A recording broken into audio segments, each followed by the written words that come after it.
অনেক বড় খবর বেরিয়ে এসছে ইরান ইসরায়েল ইউএসের যুদ্ধ থেকে, যেখানে কি হয়েছে পাকিস্তানের অ্যাঙ্গেলে চলে এসেছে, পাকিস্তানের এল লেগে গেছে। কি হয়েছে ঘটনাটা? পাকিস্তানের একটা অয়েল ট্যাঙ্কার শিপ, বলা হচ্ছে সোশ্যাল মিডিয়াতে, এটার পুষ্টিকরণ আমি দিতে পারবো না কারণ শিপটা ডিস্ট্রয় হয়ে গেছে।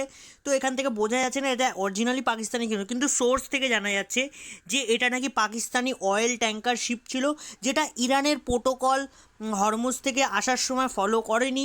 সেই কারণে কিন্তু এই শিপটাকে উড়িয়ে দেওয়া হচ্ছে। এটা সোশ্যাল মিডিয়ায় যারা ভিডিওটা সার্কুলেট করছে তারা বলছে। ভিডিওটা পুষ্টিকরণ আমি জানি না, তবে যে ভিডিওটা যদি সত্যি হয় তাহলে এটাতেই বোঝা যাচ্ছে যে পাকিস্তানের অকাত কত বড়। কিছুদিন আগে পাকিস্তান থেকে কিছু খবর বেরিয়ে এসেছিলো যে পাকিস্তান ইরানের সাথে ইউএসের একটা মিডিয়েশন করছে, কিন্তু এই পুরো প্রপোগ্যান্ডাটা ছিল পাকিস্তানের আইডিওলজি। ইরান থেকে বলে দেওয়া হয়েছে এরম কোনো কথাবার্তাই হয়নি পাকিস্তানের সাথে আমাদের।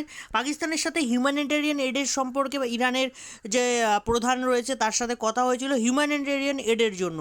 যাই হোক, এখানে কি হয়েছে, ইরান কিন্তু স্টেট অফ হরমুজ থেকে যে কটা অয়েল ট্যাঙ্কার বা গ্যাস ট্যাঙ্কার আসছে, সেই কটা অয়েল ট্যাঙ্কার আর গ্যাস ট্যাঙ্কারকে কিন্তু ইরান নিজের প্রোটোকল যেটা রয়েছে সেটার দ্বারা কিন্তু পাস করতে দিচ্ছে। এবং কিছু কিছু কেসে দেখাও যাচ্ছে যে এক একটা অয়েল ট্যাঙ্কারের জন্য $2 মিলিয়ন চার্জ করছে ইরান। এটা কিন্তু সোশ্যাল মিডিয়ায় দাবা করা হচ্ছে, কিন্তু এটার পুষ্টিকরণ আমি দিতে পারবো না কারণ এটার অফিসিয়াল সোর্স থেকে কিছু জানা যায়নি।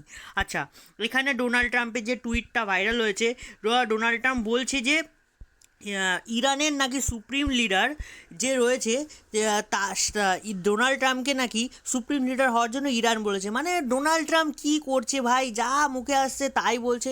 মানে পাকিস্তানের হাওয়া লেগে গেছে নাকি আমরা বুঝতে পারছি না। পাকিস্তানও যেমন যা মুখে আসে তাই বলতে থাকে, এই ইরানের ডোনাল্ড ট্রাম্পও তাই শুরু করে দিয়েছে। যাই হোক, এবার শুরু হচ্ছে পাকিস্তানের যে শিয়া কমিউনিটি রয়েছে তাদের মধ্যে কিন্তু একটা হিউজ লেভেলের চলে এসছে, অ্যাঙ্গার চলে এসছে পাকিস্তানের জন্য। কারণ কি?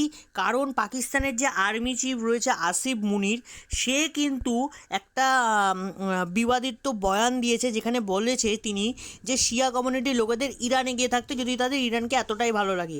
এটার পর কিন্তু পাকিস্তানের যে কটা শিয়া কমিউনিটির বড় বড় লিডাররা রয়েছে তারা কিন্তু প্রোটেস্ট করা স্টার্ট করে দিয়েছে। এবং পাকিস্তানে কী লেভেলের যে তেলের ক্রাইসিস শুরু হয়েছে, এই যে ভিডিওটা তোমরা দেখতে পাচ্ছ, বিভিন্ন রকম পেট্রোল পাম্পের স্টেশনে, পেট্রোল স্টেশনগুলোতে এখানে কিন্তু লম্বা লম্বা লাইন লেগে রয়েছে পেট্রোলের জন্য। হ্যাঁ, এটাই হচ্ছে বড় ব্যাপার যে পাকিস্তানের যে কী খারাপ অবস্থা হচ্ছে সেটা আমরা দেখতে পাচ্ছি। তো আশা করি তোমাদের এই ভিডিওটা ভালো লেগে থাকবে। তো ভালো লেগে থাকলে চ্যানেলটাকে সাবস্ক্রাইব করো, আর হ্যাঁ, এটা ভুলবেন না যে ভিডিওটাকে লাইক করে দিই। ততক্ষণের জন্য জয় হিন্দ, বন্দে মাতরম।